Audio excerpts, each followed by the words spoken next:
Welcome to the Heathrop Institute at the London Jesuit Centre. I'm John Moffatt. In this series, we'll be exploring ideas and themes from the seasons of Lent and Easter. These take us to the heart of the Christian message and connect it powerfully with some of the deepest existential human concerns. In these opening episodes, I want to explore some of those concerns as a cultural background to the gospel narrative. We'll be beginning with three very different writings from 400 to 500 years before Jesus' own time. Only the last has a direct relationship to the Jewish theology of Jesus' time. The first has an indirect relation, and the second, as far as we know, has no relation at all. Nevertheless, all of them explore related themes of life and death, suffering, injustice, and vindication in the light of belief in the divine or the transcendent. They can help us understand why the narrative of the passion and resurrection of Jesus Christ found resonance in different ancient cultures as the Christian message spread away from its base in the Jewish communities of the Mediterranean and Mesopotamia. And they can also help stimulate us to articulate our own version of those concerns in a similarly pluralistic modern world.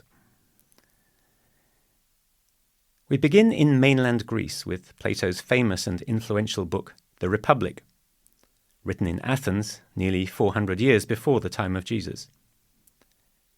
The guiding theme is the quest to understand what justice means, what it means for a city to be just, what it means for an individual to be just. The theme is introduced by the well-to-do father of the household where the philosophical conversation takes place. He explains that, as he approaches death, he is beginning to worry about whether all the old stories about the world of the dead are true, whether there are indeed judgment and punishment for souls that have committed acts of injustice. Plato takes these myths seriously, albeit with the twist that, like several Greek philosophers, he believes in reincarnation. So right at the end of the long discussion on the benefits of living justly, he reports the near-death experience of the Armenian. Has been taken for dead after a battle, but as he lies on a funeral pyre, he visits the world of the dead in a vision. He does indeed see souls being judged and receiving sentence, getting the appropriate reward or punishment or purification according to their actions.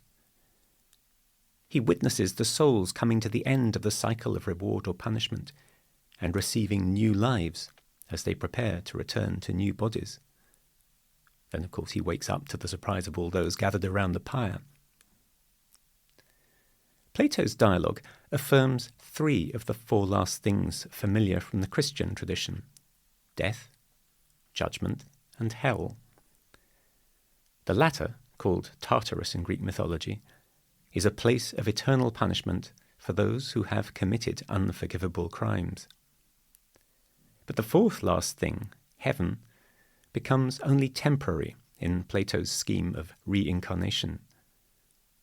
Elysium is a place of peace and happiness for the good, but only until it is time for the soul to return to a new body. His scheme also includes what became the model for the Christian purgatory, a period of temporary punishment for souls that had committed expiable crimes, but which still needed to be purified. But the main body of the dialogue doesn't suppose any of this. It sets out to answer the hard question: why live a just life at all? One of the characters in the dialogue, Adimantus, puts it starkly. Suppose you gained nothing from living a just life. In fact, suppose that you were misunderstood and mistreated simply for trying to live justly. Why would you choose to live that way? In the course of several hundred pages of reflection on what an ideal state would look like and what this can tell us about the human soul, Plato offers an answer. Living a life defined by the virtues of justice, courage, balance or temperance, and wisdom, enables the soul to be in a right relationship with the truth and goodness that are the ultimate reality, ever permeating and enlivening a constantly changing world. But there is a tragic dimension to this.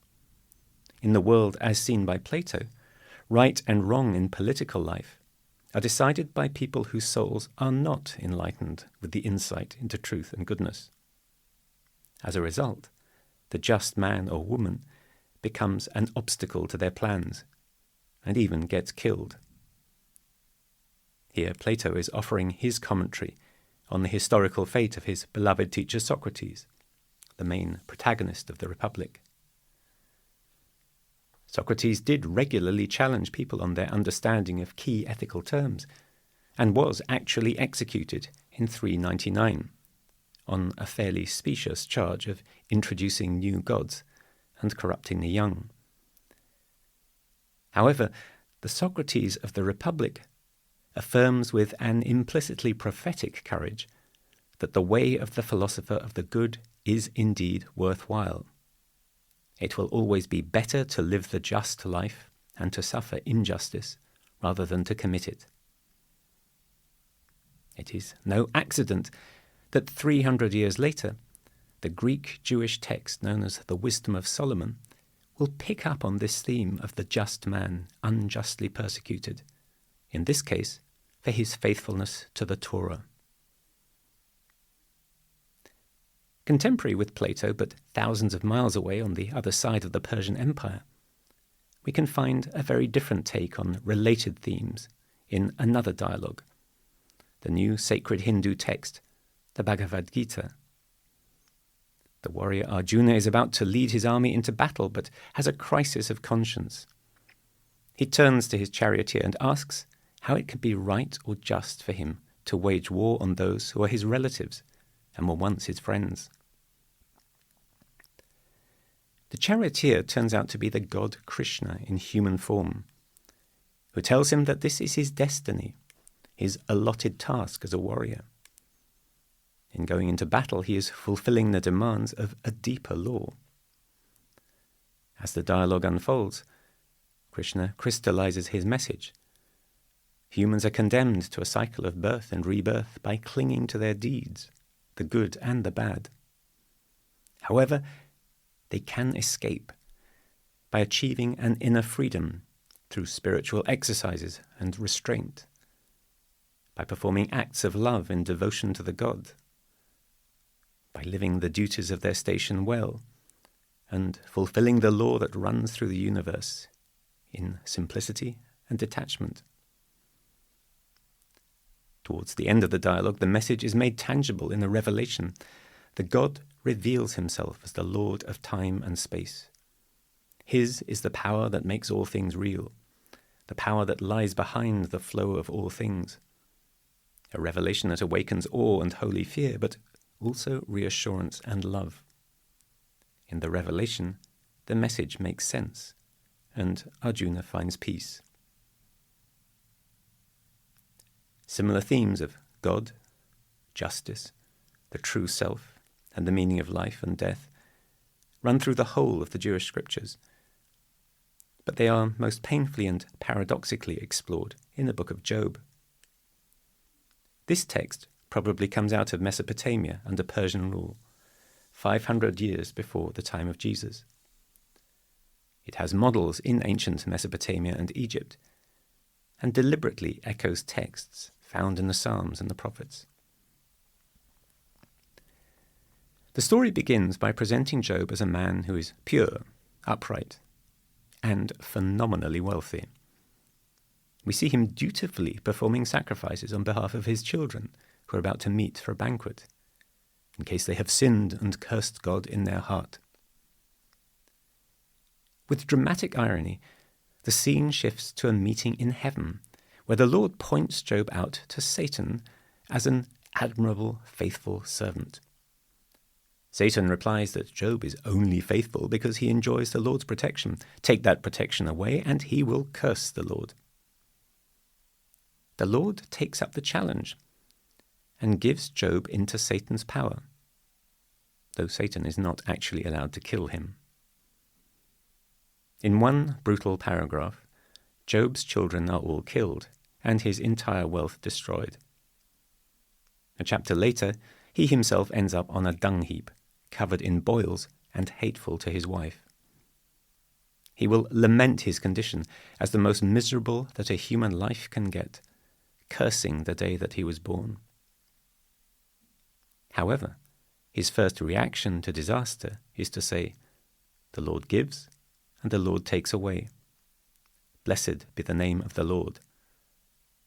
And the narrator makes the point that in all that happened, Job never cursed God. This is the setup for a long series of dialogues between Job and three friends who come to comfort him. As in the other two dialogues we've just looked at, the conversation challenges a simple theology of divine or cosmic justice, which doesn't seem to work in the real world. Job's three friends bring to the table a narrative familiar from the Psalms, the prophets, and from Deuteronomy. Indeed, their speeches often expressly echo those texts. The God who is creator of the universe demands obedience to the moral and ritual law. Those who obey will be rewarded in this life. Those who disobey, even if they seem to be flourishing for a moment, are ultimately doomed. The worldview is captured in the opening psalm. Happy is the man who follows not the counsel of the wicked. This is, of course, exactly what has not worked for Job. We, the readers, know that what Job is suffering is precisely a consequence of his virtue and faithfulness, a cosmic wager between the Lord and the accuser, Satan. Plato's question was, why should humans be just when it does not obviously pay? Job's is a deeper challenge to the cosmos. Why does the God who demands justice fail to treat virtuous humans justly? Job's first response to his misery are a harrowing cry of pain, a longing for death. Not incidentally death as resurrection and rebirth, but death as final oblivion in Sheol, the pit. We hear echoes of Jeremiah's lamentations and of the Psalms of abandonment in his words. This offers a scriptural counterpoint to the equally scripture-rooted assurances of his friends. His three friends, after an initial silence, try to persuade him first out of despair. Surely he will be vindicated in the end. Then, as Job insists on his innocence, they begin to argue that he must have committed some sin, perhaps a failure in cult, in social duties, or in personal attitude. Job stands his ground throughout, and gradually begins to direct his discourse to God as much as to the three friends. He wants to go to court with a God who appears to be avoiding him, there to argue his case. Trusting in his innocence, he is confident that he will be vindicated. His final speech dwells on his virtuous life as a leading citizen who has fulfilled his duties to widow and orphan and has not bowed his head to false gods. A zealous young man, Elihu, then breaks into the conversation and calls on Job to acknowledge his place before a God whose wisdom and power are beyond comprehension, and who simply demands obedience and total trust. Elihu's final description of God as the raiser of storms leads directly into a theophany, as God begins to speak to Job from a whirlwind. The God of the whirlwind shows no interest in Job's complaint at all. This God merely relativizes it before the great acts of creation, the mastery of the primal monsters, Behemoth and Leviathan. We hear echoes of God's speech in Isaiah, who has measured the span of the heavens.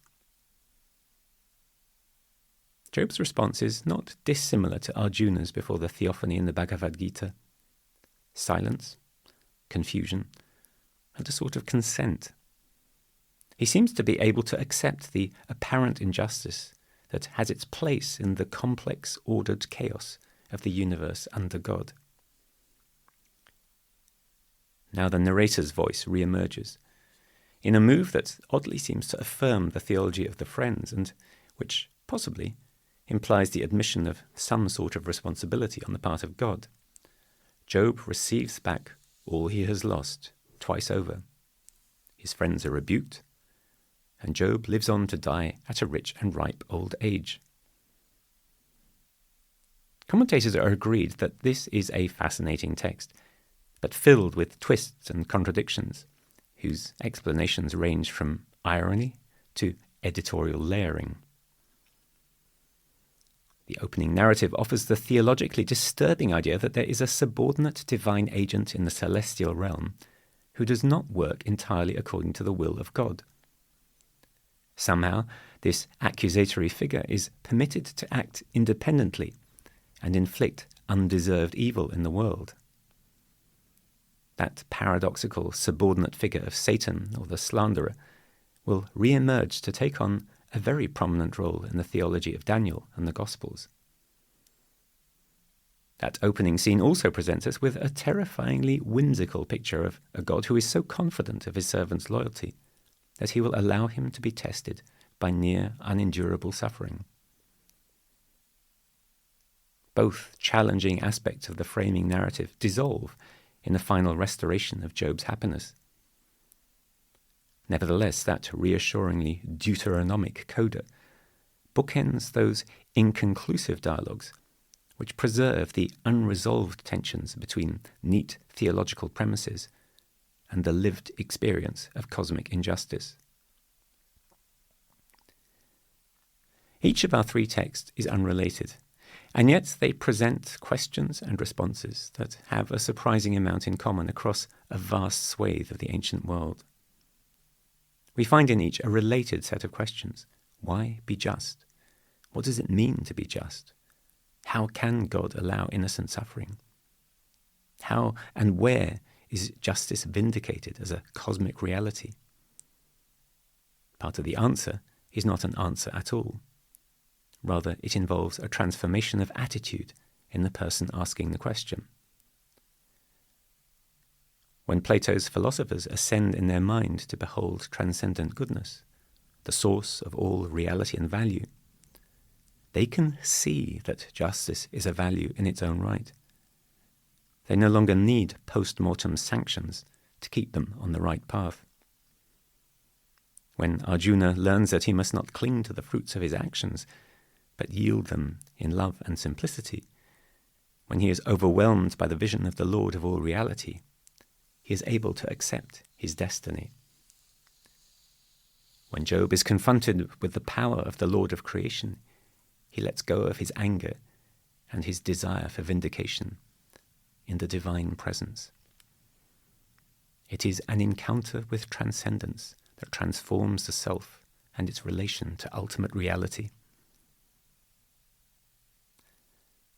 However, the questions posed by Job received a different, less ambiguous Jewish answer 2 centuries before the time of Jesus, thanks to the growth of beliefs in immortality, absent in the book of Job.